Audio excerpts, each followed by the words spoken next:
Bonjour à tous, aujourd'hui on se retrouve pour changer un capteur ABS sur une Xantia. Bon, c'est pareil sur beaucoup de voitures. Capteur ABS, il est là, ici, en face de la bague du cardan, la bague crantée là. Ici on la voit bien. Donc le capteur a un œuf ici. Pour savoir lequel est foutu, faut mettre la valise. À quoi ça sert l'ABS? C'est pour éviter que les roues ils se bloquent quand on freine fort. Et là vous voyez, il tient par une petite vis de 10. Donc en fait le plus chiant c'est déjà de l'enlever, pas qu'il soit grippé dans le moyeu déjà. Et surtout de voir où le fil y passe. Là on voit qu'il va là, là, ici. Et après il repart là. Et après il faut trouver la prise dans tout ce bordel. Qui doit être je sais pas trop où. Faudra que je regarde mieux après. Et voilà. Donc là vous dévissez. Vous l'enlevez. Vous voyez c'est rond. Faire attention à la cible au bout là. Pas mettre de saleté dessus ou la casser. Ça c'est fragile.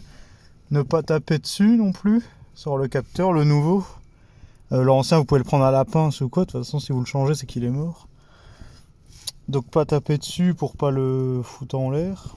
Puis bon après il n'y a pas grand chose de plus à savoir. Donc là je vous montre une fois que j'ai démonté celui-là. Voir comment c'est. Donc une fois démonté on arrive à ça. À la mise au point, bof et j'ai les mains toutes grasses ici. Donc celui-là c'est un demi-rond, c'est pas un rond entier, ça dépend des bagnoles.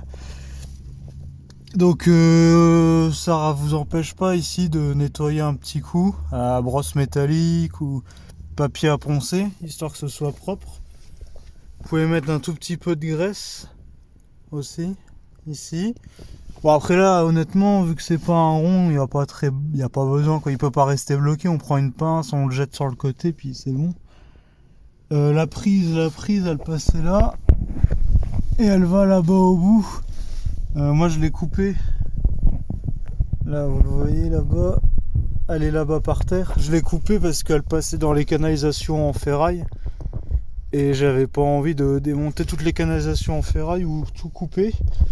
Si vous avez besoin d'aller dans la voiture, vous laissez jamais le cric tout seul, vous mettez une chandelle. Parce que si votre cri lâche, la chandelle elle retient. Il y en a plein qui se sont fait écraser sous les voitures pour ça. Voilà, donc là vous remontez. Ici. Hop, on va remettre le nouveau. Vous nettoyez, on remet le nouveau. On rebranche, on remonte la roue. Soit vous allez rouler. Le défaut, normalement, il s'efface au bout d'un moment. Ou si vous voulez pas rouler, que vous voulez être sûr, ce que vous faites, c'est que vous repassez la valise et vous effacez le défaut. Et si le défaut il veut pas s'effacer, c'est que le souci il est ailleurs que le capteur, c'est que c'est autre chose, le faisceau ou autre. Donc voilà, moi je vais remonter de mon côté, je vous remontre pas parce que y a rien à montrer à part une prise et le capteur qui était en place comme au début. Je vous dis à la prochaine pour une autre vidéo. N'oubliez pas de vous abonner et de laisser un pouce bleu. Allez, salut!